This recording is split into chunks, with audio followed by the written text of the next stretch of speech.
What's going on, everyone? So yesterday we got some news that Darvin Ham could very well be on his way out. He is currently on the hot seat. Even Jovan Buha talked about, hey, look, firing Darvin Ham is a real possibility this year. That these next 5 games or so are going to be very crucial for him. So we will see. I'm still not super sold unless something crazy happens that they're going to fire him, right? But hey, the Lakers have been pretty quick on just getting rid of coaches and kind of riding it out. But if the Lakers do fire Darvin Ham, the question is, who do they have to replace him? Because that's the problem, right? There's no doubt about it. Darvin Ham has been terrible, right? His rotations, his timeout calls, the execution of X's and O's, right? Just sticking with guys too long that just don't have it for the night, not playing guys that should, right? And just different starting lineups, the experimentation. I mean, you can go on and on down the list of the various things. But here's the thing, right? The Lakers can't just bring in any coach because the players are struggling mightily. And obviously a good coach would help make us better, but the players still have to show up. The players still have to play. And that is something that I think a lot of people just fail to ignore, right? Or fail to see. Right? It's like, oh, we get rid of Darvin Ham, we're the best team in the league. No, the players are still been terrible. Darvin Ham hasn't been the only problem for the Lakers. The Lakers still have to show up. Now, again, you do have that boost when you fire a head coach, you bring somebody in or you make an assistant an interim head coach or whatever, right? Usually see a handful of games where the team kind of rallies, wins those games, and then things kind of average back out. Right, so last thing you need is to bring in a coach. You're going to have to pay Darvin Ham for the next 3 years or whatever, even after this year. So the Lakers, they got to get it right. Problem is, there's not really many options out there. Personally, I don't like any of the options, but let's run through them. Of course, I want to hear your thoughts and opinions down in the comments below. And I want to start with, in my opinion, might be the best option. I just don't know if it happens. And that is bringing in Phil Handy or upgrading Phil Handy, allowing him to step into that interim role. Problem is that he's had lots of chances to get a head coaching job, but many around the league don't believe that he is a head coach, that he's an excellent player coach, he's an excellent development coach, right? He's a guy that has just an incredible history with just being that guy in that field, in that department. That's what he specializes in. He has wanted the opportunity. Many people feel like he does deserve the opportunity. This could potentially be his opportunity. And, I'm all for it just to ride out the year, right? Bring him in, see how he looks, see how he goes, and then just kind of figure out who to grab in the offseason. Because again, I'm not sold on any of the available coaches. So my thing is bring in Phil Handy, see what he's got, right? Can't be much worse than Darvin Ham's been. So you bring him in, give him the opportunity. If not, you look for somebody in the offseason. But regardless, Phil Handy is an option, as is anybody on that bench. But Phil Handy, I think, would be most likely to be stepping into that interim role. But now for the coaches that don't have a job, that have a history of being a head coach, right? That have the experience. Because that was something that Darvin, real quick, another option that I don't hate would be demoting Darvin Ham and then bringing in a head coach, which then I think some of the other options may be better, right? Because look, right now I understand that everyone just hates Darvin Ham and wants him gone and off the team.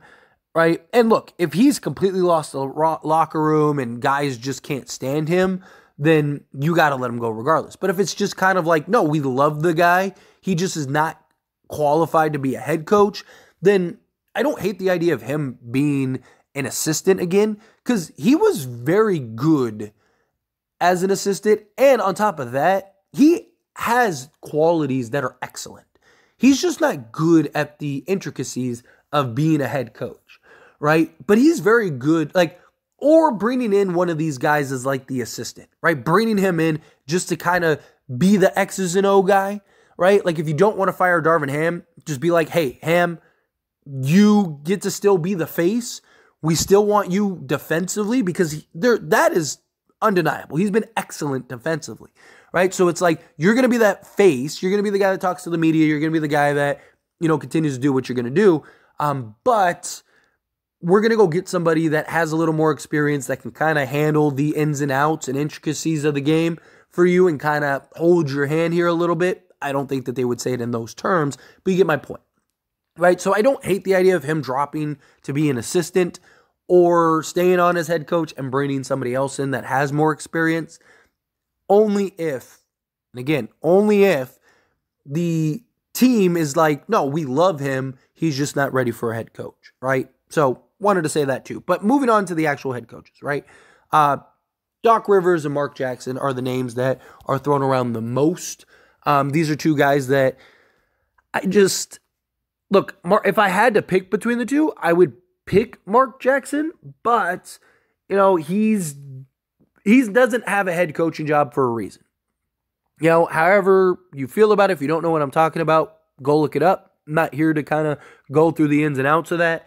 But he's out of league for a reason as a head coach and very likely will never be a head coach again. Again, not saying whether it's right or wrong. I'm just saying that that's just the reality. So I don't see him getting a head coaching job or a head coaching opportunity. But if I had to choose between the two, I would pick Mark Jackson. Doc Rivers, I have never been a fan of Doc Rivers. If you're subscribed to As It Stands Sports, which is my main sport, well, it's actually the thing that started everything. But if you're subscribed to As It Stands Sports, you've heard me criticize Doc Rivers over the year of that channel, just because I'm not a fan of it. Right? People complain about how Darvin Ham lacks just execution and making adjustments. Doc Rivers is like notorious for that stuff. Look, he's very well respected. He's very well beloved. But he's going to go down as the most underachieving head coach in history.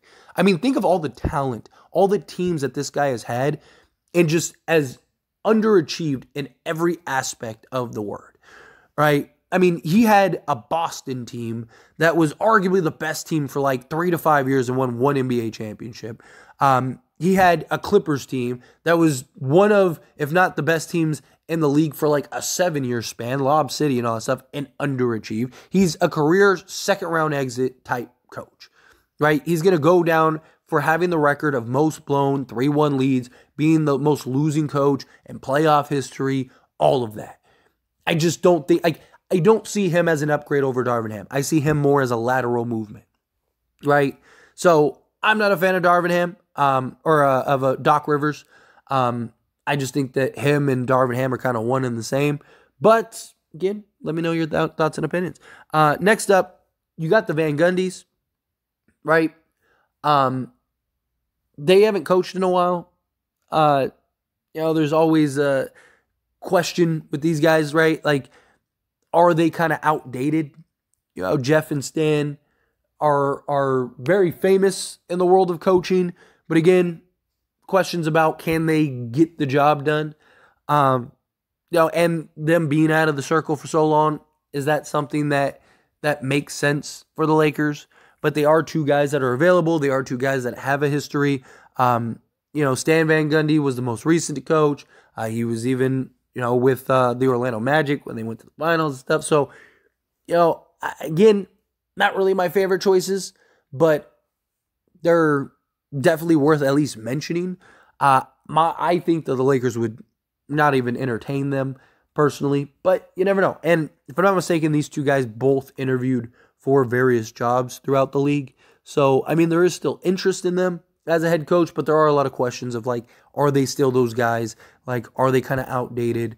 And, are these two guys that can get you over the top is the question. But I see a lot of people throwing out Budenholzer, which makes zero sense to me. I mean, zero. Like, big capital zero. Because everything that Darvin Ham is as a coach is all because of Budenholzer. Everything. He is literally Budenholzer's identical twin when you're talking about coaching. He is his protege.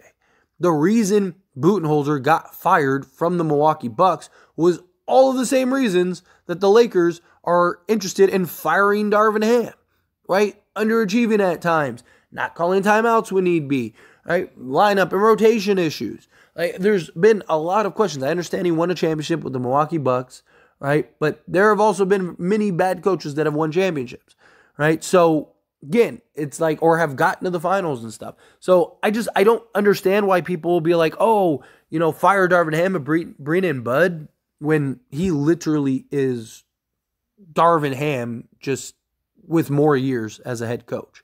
So I just not a fan of that. Last up that I wanted to talk about was Terry Stotts. So he was an assistant with the Milwaukee Bucks this year and then stepped down for like indifferences or whatever.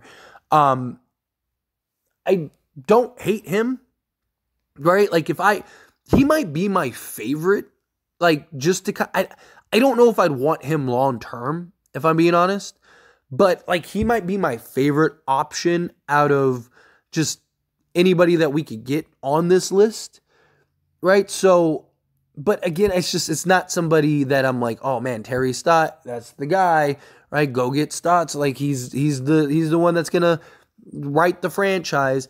But I do think that he has some value, right? He has some experience. He's coached some excellent teams over the years. He's had some good seasons where he's looked great. He's had some bad seasons where he's looked bad. He comes from an excellent just coaching tree. But again, another guy that like, it's not a guy that I'm like, oh yeah, that's the guy that the Lakers need to lead the charge long term. But I do think he is a guy that could make sense just to get you through the season.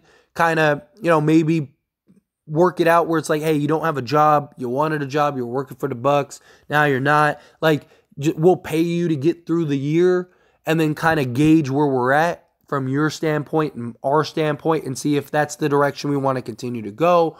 Or if, we want to go a different direction, maybe he'd be interested in that, where he's like, hey, I'm not doing anything anyway, might as well, right? That could be an option. He's also another guy I wouldn't hate, kind of like if you demoted Darvin Ham and just have Terry Stotts come in as the head coach, so he could be the head coach.